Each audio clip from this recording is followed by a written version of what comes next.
Hola a todos, bienvenidos. Hoy es un programa o podría decir una entrevista especial que la están viendo por mis redes sociales. Me encuentro en este momento con Betty Soria, ella es psicóloga clínica, especializada en criminología también. Tal vez ustedes no han escuchado, si es que no han escuchado el caso de Betty Soria, se los voy a presentar. Ella ha denunciado el abuso de dos niñas en el año 2020. Ella hoy está siendo acusada de alteración de documentos y podría pasar 7 años en prisión si es que la justicia de este país, que de por sí es bastante irregular, no reacciona y no abre los ojos. Es increíble cómo una persona que denuncia al padre o emite un informe en donde se comprueba que el padre de las menores ha cometido abuso y en este país ella es la que tiene la mayor posibilidad de ir presa. Betty, ¿cómo estás? Con miedo de perder mi libertad. Afectada porque no solamente afecta a mí como profesional, sino a toda una lucha y a los profesionales que estamos en la red, en la primera línea de defensa contra la violencia sexual y contra la violación de derechos humanos. Entonces, están criminalizando nuestra profesión y eso es un mal precedente. Betty, ¿cómo pasó todo esto? En el 2019, la señora concurre al hospital con sus dos hijas. 2019 hablamos prepandemia. Sí, a mediados del 2019, yo le atiendo en un estado de emergencia psicológica. Yo apliqué el PAP, que son los primeros auxilios psicológicos. La señora y sus hijas estaban en un estado de angustia, de miedo, de paranoia. No confiaban ya en el sistema, o sea, venían ya revictimizándolas en el sistema judicial. Y mi trabajo como psicóloga es, primero, atender la emergencia, sostenerlas y darles un lugar seguro.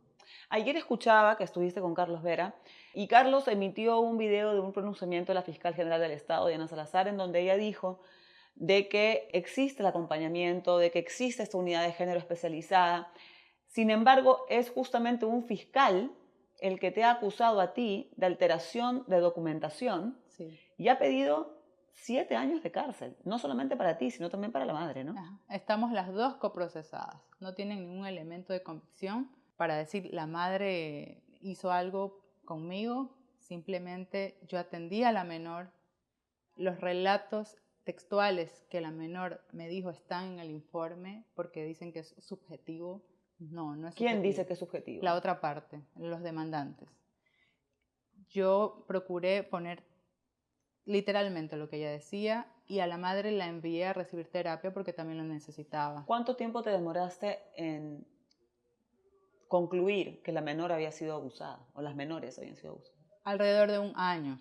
Recordemos que ellas estaban asustadas, inclusive me dijeron, usted no sabe lo que estamos hablando, a quién estamos enfrentando. Yo, pero esto pasa todo el tiempo, siempre los agresores hacen este tipo de cosas, ¿no? Ahora me doy cuenta que lo que la madre decía era verdad, que nos iban a perseguir, que nos iban a afectar, a cansarnos. El padre de las menores no vive aquí. No, él es un ciudadano alemán y venía 2 veces al año aquí al país, no se quedaban mucho tiempo y ellas fueron una vez a Alemania y se quedaron algún tiempo. El abogado defensor del padre Ujú. dice que tú alteraste la documentación. Pero además de eso, ¿cuál es la base para decir de que tú alteraste la información? Una de las cosas que él refiere de que las consultas jamás se pudieron haber dado porque ellas nunca hubiesen podido tener la posibilidad de ir concurrir al hospital a un lugar de pobres. Esa es la base de su argumento. Pero también hay un argumento sólido en donde muchísimas víctimas de violencia tienen que recurrir a más de un establecimiento para lograr ser escuchadas. Es lo que pasó en este caso. La señora fue estaba en una regulación de visitas y ahí la alertan. La señora desconocía, o sea, tenía sospechas en la mayor cuando fueron a Alemania, que no es hija del señor, es hija de ella, y ella solicita el divorcio. Cuando le hacen las valoraciones dentro de la judicatura, la alertan de las dos. Entonces, la niña nunca dijo y lo que ella quería saber es qué había pasado. Entonces le dicen que hagan algo, no hacen nada. La juez inclusive le dice que la exige que vea al padre a pesar de la alerta. Y es ahí cuando ella emprende un camino de desesperación. Pero ¿cómo es posible que ante una denuncia la ley o los jueces o la justicia de este país pueda poner en riesgo aún la integridad física, emocional y psicológica de las niñas? Totalmente. Es decir, el padre investigado, quisiera pensar, no lo sé, no dudo, tiene todavía el régimen abierto de visitas. Sí, la menor no tiene ninguna protección, a pesar de que yo lo pedí, a pesar de no solamente haber puesto textualmente lo que la menor me decía, sino toda la revictimización que ella sufrió por parte de una juez. Está en mi informe. La manipulación de la justicia, para que ella vea al padre. Me parecía muy terrible lo que estaba pasando con esta juez. Entonces yo lo puse en mi informe y recomendé que por favor investiguen también eso. Y lo que hicieron fue perseguirme y destruir mi informe. No me esperaba esto de la justicia. Quizá del agresor, ¿no? Porque esto se conoce como backlash. Pero es que el abogado del agresor tiene ciertas conexiones anteriores con el Poder Judicial. Lamentablemente era lo que me decían en los pasillos de la fiscalía. Usted no va a poder. Usted no sabe con quién se ha metido. Entonces, con miedo, tuve la valentía de decir no.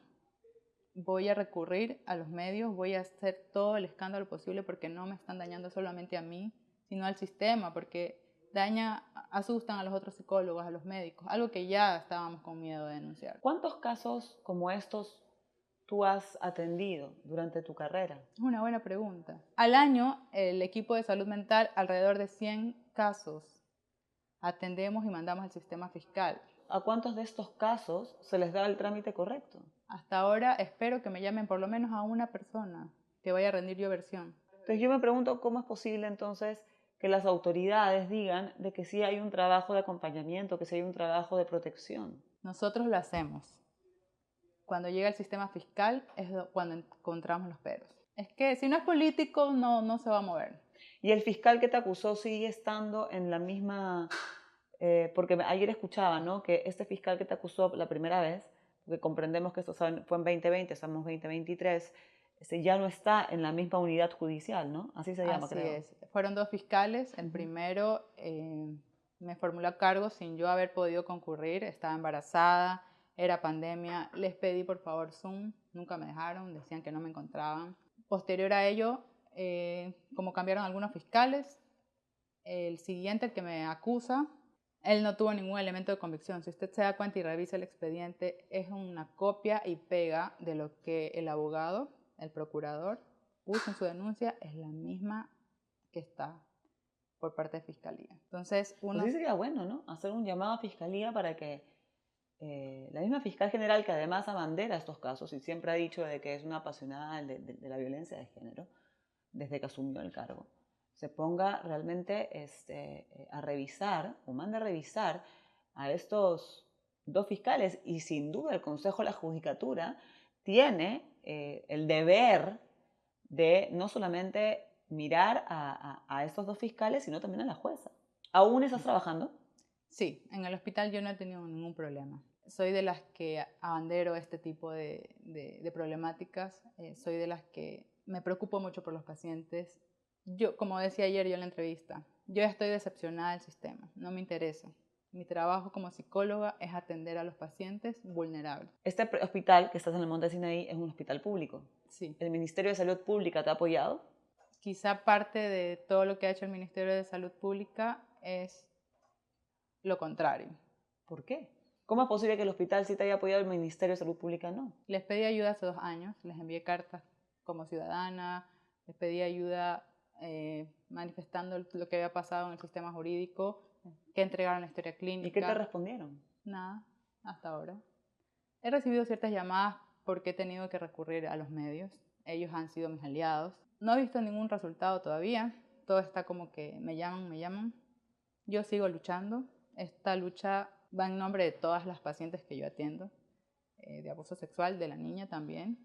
Y espero llegar a las personas indicadas. Creo que va a nombre de todas las niñas, mujeres, niños, hombres que son víctimas de abuso, y sobre todo también víctimas de esta justicia que siempre nos... Caramba, o sea, lo decimos todos los días nos damos cuenta de que por algún lugar está algo infectado y somos incapaces realmente de hacer algo hasta que nos toca. Sí, mi lucha era interna, es mi trabajo.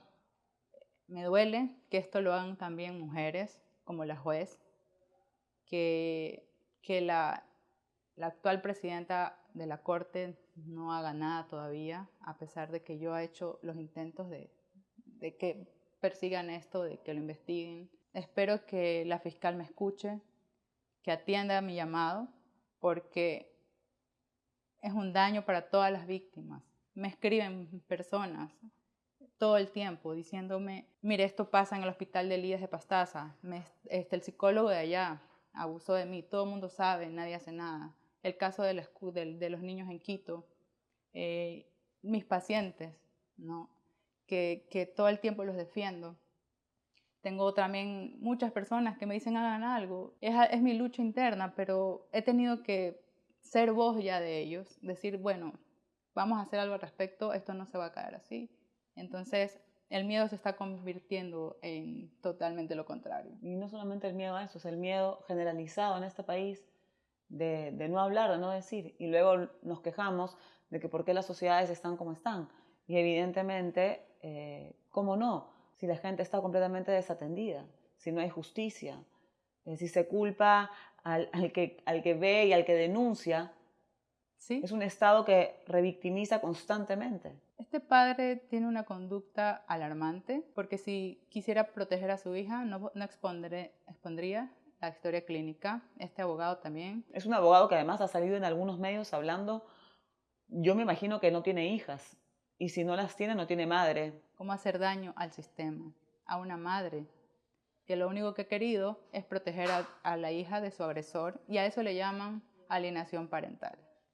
Y los psicólogas, la psicóloga que está a cargo de este caso lleva 2 años, la psicóloga clínica, 2 años que no le responde a la madre, no hace el informe porque dice tengo que hacerlo bien, porque me han dicho que es alienación parental. ¿Y qué es alienación parental? Es una técnica que se dice que ya no se usa, en la cual refieren que la madre o el padre hace todo lo posible para alejarlo, ¿no? Generar odio del hijo hacia el padre. Yo lo veo más como un tipo de violencia vicaria, este señor. Pero, ¿cómo puede pasar si es que una madre recibe información de profesionales diciendo que sus hijas están siendo víctimas de abuso? ¿En qué cabeza puede una madre mandar a sus hijos a la casa del abusador? Y de la juez, que a pesar de eso, le dice, tiene que hacer que vea a su Y padre. la jueza, ¿cómo es posible que a pesar de todo esto, como tú dices, o sea, la verdad es que no entiendo, me parece que es como que estoy en una película de terror. Sí, yo digo que vivo una pesadilla. Siempre he luchado porque la justicia haga su trabajo. Siempre he tenido esa desesperanza y digo, bueno, yo lo voy a hacer, aunque no pueda hacer nada por allá. Mis pacientes, al momento de expresarlo, de contarlo, de tener un lugar seguro, tengo en fila. Yo le digo, vengan, vengan nomás. Así cuando me necesiten, vengan. Así no hay agenda, porque uno atiende ahí todo. Y aún en el contexto de pandemia, cuando yo sostenía a los pacientes que estaban muy graves y mis pacientes me esperaban afuera. Para mí esa es la forma en que yo trabajo y es inaceptable que yo tenga que vivir esto cuando yo sirvo a las personas, al pueblo, a un lugar muy vulnerable como es Monte Sinaí, donde hay mucha violencia y ahora estamos viviendo violaciones a los derechos humanos, mucha cuestión ligada al narcotráfico. Yo lo que hago es alojarlas y que vayan y se expresen. Betty, yo te quiero agradecer, primero por tu valentía, porque a pesar de haber tenido muchísimas voces que te decían que no lo hagas, que cuidado con quién te ibas a enfrentar, haya sido una voz. Ojalá Sí. hubiesen muchas Bettys. Estamos mal y creo que depende de todos poder cambiar esto. Sí, lo repito, lo hago en nombre de todos mis pacientes que he atendido y que están actualmente con estados depresivos, con ideas suicidas, en prostitución, en drogas, porque el Estado no las ampara. Yo sí. Y esto no quiero que me lo quiten, que mi libertad me la quiten y que interrumpan todo el trabajo que yo he venido luchando, ¿ya? Yo vengo de Esmeraldas, donde es una situación también alarmante lo que se vive allá. Y en nombre de todas las víctimas del Estado es donde yo quiero siempre luchar. Entonces, no voy a aceptar que me encarcelen, porque esto es injusto. Gracias, Betty. Gracias. Gracias y gracias por tu tiempo. Y bueno, a ustedes. He querido hacer esta entrevista porque me parece que es primordial que todos sepamos lo que está pasando en el país, que todos sepamos lo que pasa todos los días. Muchas veces no nos damos cuenta de la cantidad de cosas que pasan y suceden a nuestro alrededor. La historia de Betty, estoy segura que se repite constantemente. Estoy segura que existen las otras partes que tratan de culpar a las víctimas. Acá estamos hablando de una profesional que emitió un informe cuando conoció y descubrió que 2 niñas habían sido abusadas por su padre. ¿Y qué hace la justicia o qué hizo la justicia de este país? Acusarla porque supuestamente había alterado ese informe. Y ahora, a finales de abril, se instala la audiencia donde van a pedir, la fiscalía va a pedir 7 años de prisión para ella y para la mamá de las niñas. No tengo palabras, pero es lo que pasa en este país. Y son las cosas que tenemos que cambiar en este país si queremos que las cosas cambien. Gracias a todos. Muchas gracias.